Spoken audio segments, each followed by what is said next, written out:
이제 종교개혁 탐방의 마지막 코스입니다. 그래서 여러분 그동안 한 주간 진짜 이 모든 여정을 함께 해주셨는데 수고하셨고요. 이 아이젠하흐라는 지역에 왔습니다. 근데 종교개혁 여러 장소들이 다 의미가 있고 하지만 정말 중요했던 장소는 바로 이 아이젠하흐입니다.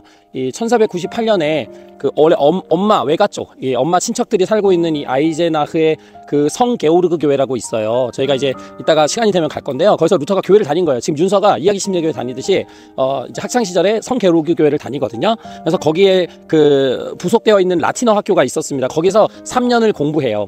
이제 미션 학교잖아요. 그러니까 거기서 신앙생활에 대한 교육 이런 것들, 그리고 라틴어도 배우고 여러 가지를 다 배우면서 거기서 또 이 뭐 음악에 대한 거라든지 이런 것들을 이미 그 학창 시절에 루터가 접하게 되는 계기가 되죠. 저희가 어제 보름스에서 제국 우회를 했습니다. 그래서 제국 우회가 마쳤고 거기에서는 루터에 대한 어떤 심판이 바로 내려지지 않았고 루터는 나오게 되죠. 그런데 그날 바로 보름스 칙령이 발표되면서 이제 루터를 보는 사람은 잡아들여라 이렇게 됐잖아요. 근데 루터는 이제 다시 자신이 왔던 길로 돌아오고 있었습니다. 그런데 이런 사정을 잘 모르는 상태에서 루터가 아이젠하흐를 지나고 있었어요. 근데 그날 밤에 루터가 종적도 없이 갑자기 사라지게 되는 거죠. 그러면서 사람들은 갑자기 루터가 사라졌다, 뭐 암살당했다, 뭐 어떻게 됐다, 막 이런 소문들이 막 퍼졌습니다. 근데 실제로는 이 아이젠하흐를 지나다가 루터가 모르는 사람들한테 납치를 당한 거였어요. 근데 나중에 알고 보니까 이게 그 선제후 프리드리히가 루터를 보호하려고 부하들을 시켜가지고 몰래 연극을 꾸민 거죠. 그러니까 소문은 납치당했다 그러면 어디 사라졌나 보다, 죽었나 보다 이렇게 생각할 수 있잖아요. 그러면서 프리드리히가 루터를 보호하려고 이 바르트부르크 성으로 루터를 데려오는 거죠.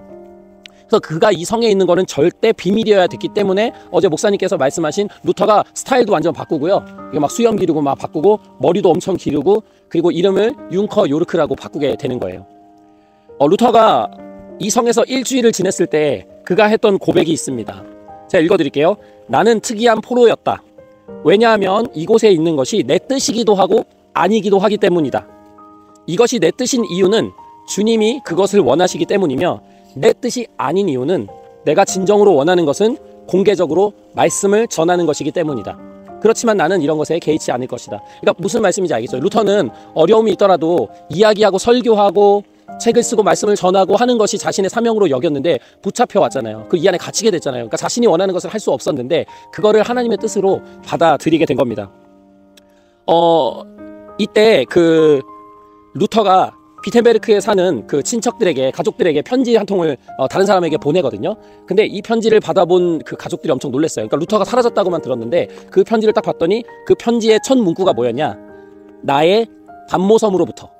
여러분 반모섬 어디죠? 사도 요한이 마지막 요한계시록을 그때 반모섬 거기에 귀양 가서 갇히게 되잖아요. 거기서 요한계시록을 쓰게 되거든요. 그러니까 결국은 루터가 자신이 갇혀 있지만 그곳이 뭔가를 이루어내는, 만들어내는 곳이라고 고백을 했던 거예요. 이게 뭐 적들로부터 보호를 받는 것은 좋지만 루터가 함께하는 사람들이 많았거든요. 근데 그 사람들로부터도 완전히 동떨어져서 생활한다는 게 루터에게는 엄청난 고통이었어요. 특히 여기에서는 계속 앉아서 작업을 해야 됐기 때문에 그 심각한 치질에 시달렸거든요. 근데 그것뿐만 아니라 이 악령의 시험에 빠지고 막 그런 내면적인 정신적인 엄청난 영적인 고통을 여기서 많이 보내요. 그리고 너무나도 고독하고 힘든 시간을 보냅니다. 그러니까 이곳에서 막 즐겁게 잘 있었던 게 아니었다는 거죠.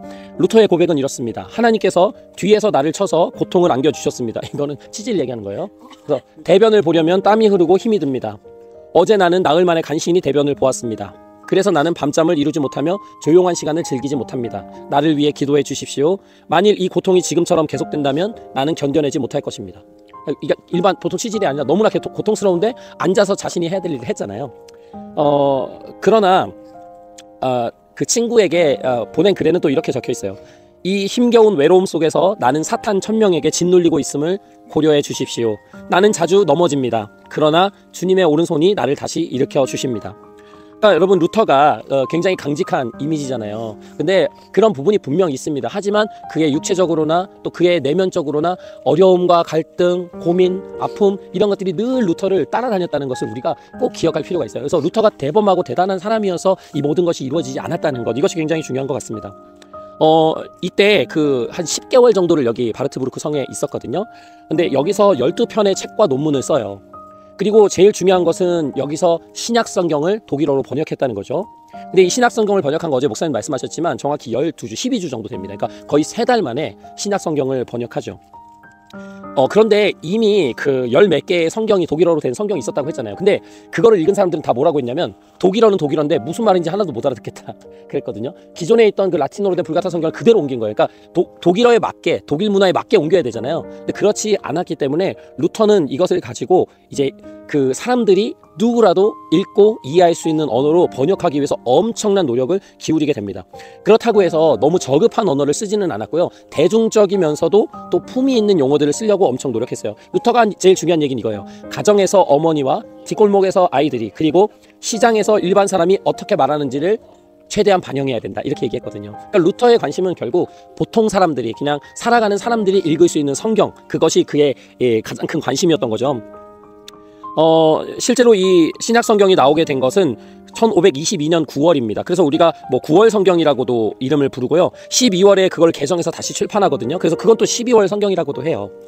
그리고 이로부터 12년이 지나면 나중에 그가 구약 성경을 또 번역하게 되는 겁니다. 루터가 그 구약을 번역할 때는 히브리어 실력이 있었지만 아주 뛰어나지는 못했어요. 그래서 주변 사람들이 뭐 신약 성경도 그렇고 번역하는 과정들에서 도움을 주게 되는데, 그리스어 관련돼서는 멜랑히톤이 도움을 주고요. 그 다음에 어제 우리 부게나겐 목사님 있잖아요. 그 루터 관련돼서 많이 활동했던 그 부게나겐 목사님이 이 라틴어 성경인 불가타를 번역해 오면 루터가 그걸 가지고 또 같이 감수하고 이렇게 작업을 합니다. 그래서 여러 사람이 함께 도와서 성경이 번역됐다라고 보시면 되겠습니다. 이제 마지막 한 가지만 좀 더 얘기하려고 하는데요. 그 루터가 아까 10개월 정도 있었다고 했잖아요. 그럼 좀 더 있어야 됐어요. 안전을 위해서는. 1521년 그때 여기 잡혀 들어왔을 때 12월에 변장을 한 채 비텐베르크가 여기서부터 200km 떨어져 있거든요. 근데 비텐베르크를 방문해서 아주 가까운 사람들을 몰래 만나요. 근데 변장을 하도 잘해가지고 그 크라나흐 화가 있잖아요. 그 사람한테 찾아가가지고 저는 아이제나흐에서 온 기사입니다. 저 좀 그려주세요. 크라나흐가 그때까지도 못 알아봐요. 진짜 완전 다른 사람이 된 거죠. 왜냐면 걸리면 잡혀 들어가니까. 이렇게 그 상황을 딱 비텐베르크를 본 거죠. 왜냐면 자신이 떠나 있었으니까 걱정되잖아요. 근데 비텐베르크 상황을 봤는데 아, 괜찮겠다, 문제가 없겠다 하면서 12월 12일에 다시 아이젠나흐로 돌아옵니다. 그런데 이때 이제 비텐베르크에서 어떤 일들이 일어나요. 무슨 일이 일어나냐면 카알슈타트라는 사람이 있는데요. 그 사람이 이런 주장을 합니다. 이 루터의 개혁에 영향을 받아서 교회당 안에서 성화, 제단 장식품은 없어져야 한다. 이는 우상화를 방지하기 위함이다. 우리에게는 아무런 그림 및 장식이 없는 제단 3개면 충분하다. 이러한 논리에 따라서 사람들이 막 일어나가지고 교회당 안에 있는 성화 그림들, 성상들 이런 것들을 막 파괴하고 제거하기 시작하죠. 그래서 이 1521년 그 성탄절 저녁 예배 때 그 루터가 아예 그냥 수도사 평상복을 입고 궁정교회 있잖아요. 어제 우리 들어갔던 교회, 루터 그 교회에서 설교를 하거든요. 그리고 그때 루터가 뭘 하냐면 그 성만찬 떡과 포도주를 거기 모두에게 나눠줘 버려요. 그 전에 포도주는 사제에게만 주어졌는데 그걸 하고요. 그리고 그러면서 이제 비텐베르크 규칙을 만들어서 이제 앞으로 예배 의식을 어떻게 할 것인가를 루터가 그때 와가지고 그 12월에 만들어냅니다.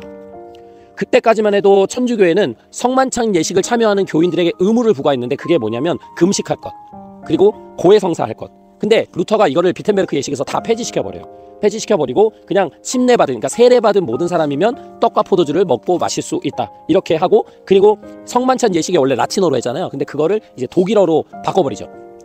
근데 아까 말씀드렸듯이 이 루터가 없었던 동안 카알슈타트라는 사람이 과격하게 막 여기 이제 개혁을 일으키고 있었다라고 했잖아요.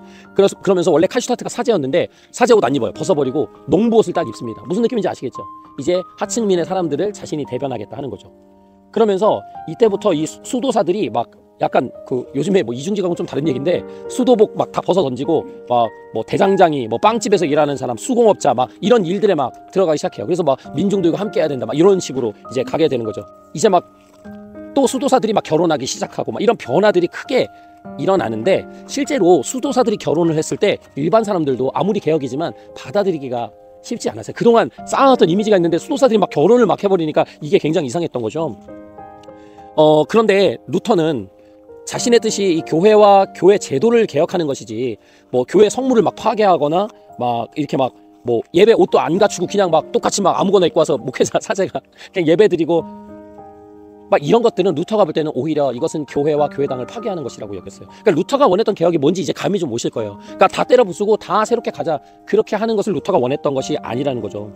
그러니까 루터는 많은 중세 의식들을 거부한 것은 사실이지만 나름의 그 좋은 전통들, 본인이 생각했을 때 이것은 받아들일 수 있다 하는 것은 남겨두려고 했던 겁니다. 결국 이 칼 슈타트랑 그와 함께하는 사람들이 성상 파괴하고 예배 전통 다 무시하고 이런 것에 루터가 엄청난 위기를 느껴가지고 1522년 3월 7일에 딱 10개월 여기 있는 이 시점이거든요. 이때 은둔 생활을 정리하고 비텐베르크로 돌아오게 되는 거죠. 그러니까 원래는 그때 프리드리히 선제후가 숨겨졌잖아요. 근데 프리드리히가 볼 때는 아직 나올 때가 아니야. 위험해. 아직 분위기가 너무 안 좋은데 루터는 지금 교회가 자신의 개혁으로 인해서 과격하게 변하게 되는 것에 대한 걱정이 더 컸어요. 자기가 교황한테 숨는 것보다. 그러니까 두 개의 적이 생긴 거예요. 그러니까 교황 그리고 이쪽은 급진적인 개혁파들. 그래서 비텐베르크로 돌아오게 되고요. 루터는 목숨을 걸고 이 교회가 잘못된 개혁으로 가는 것을 막으려고 했던 거예요. 그래서 저자는 이렇게 기록해요. 루터는 종교개혁 운동의 미래가 자기 목숨보다 더 중요하다고 판단했기 때문에 비텐베르크로 돌아왔다는 거죠. 그래서 우리가 이제 저의 설명이 이제 다 끝났는데 루터의 종교개혁을 보면서 우리가 여러분이 막 이해하시는 거 있어요. 뭐 오직 믿음으로도 있고 또 만인 대사장 모두가 사제다 막 이런 거 있습니다. 근데 그것을 자칫 우리가 그냥 그 단어만 따와서 극단적으로 해석하고 이해하기 시작하면요, 기존의 모든 전통들을 다 허물어버리게 됩니다. 뭐 목회자도 필요 없고 그냥 우리가 다 목사지, 우리가 다 이렇게 가거든요. 절대 옳지 않습니다. 이게 지금 제가 목회자라서 하는 얘기가 아니라 루터가 원했던 개혁은 그런 모습이 아니에요. 주일 예배 다 없애줘. 뭘 그냥 삶이 예배지. 그냥 뭐 마음으로 예배 드리고 가면 되지. 서로 돌아보면 되지. 얼마든지 할 수 있습니다. 그렇지만 우리가 이런 개혁을 할 때 분명 그 개혁의 정신 그리고 그 모든 것은 성경, 그리고 결국 루터가 여기서 했던 것은 무슨 개혁이 아니라 성경을 번역한 거잖아요. 결국은 이 종교개혁을 통해서 인류의 역사가 바뀌게 된 계기는 당연히 카톨릭으로부터 독립한 것도 있겠지만 가장 큰 역할을 한 것은 성경 번역입니다. 그리고 이것이 빠르게 사람들에게 전해지게 됐고 일반 사람들이 성경을 읽게 되었다는 것, 거기부터 개인의 신앙이 생겨나게 됐고요. 그리고 제도와 어떤 사람의 의존한 구원이 아닌 하나님의 은혜로서 주어지는 개인의 구원이 이때부터 이루어지게 된 거죠. 그러니까 이렇게 우리가 뭐 많은 얘기들을 했는데요. 여러분 마지막 이제 아이제나크 바르트부르크 성 보시면서 이제 또 그동안 느끼고 배웠던 거 한번 정리하는 시간 갖고 이렇게 종교개혁에 대한 모든 설명을 마치겠습니다. 수고하셨습니다. 수고하셨습니다. 루터가 성경을 번역한 방입니다.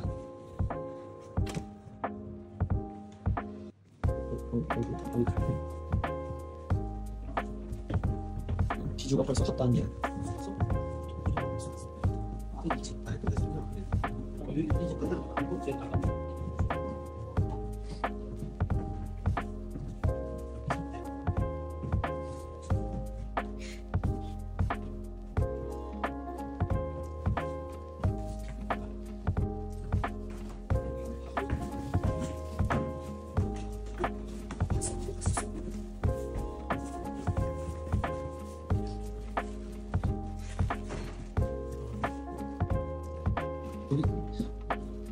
여기서 번역한 거야? 아니잖아. 아까 저기도 밥 먹는 데잖아. 뭐야? 뭘 찍는 거야 지금? 여기 있네. 루터. 이거 찍어야겠네.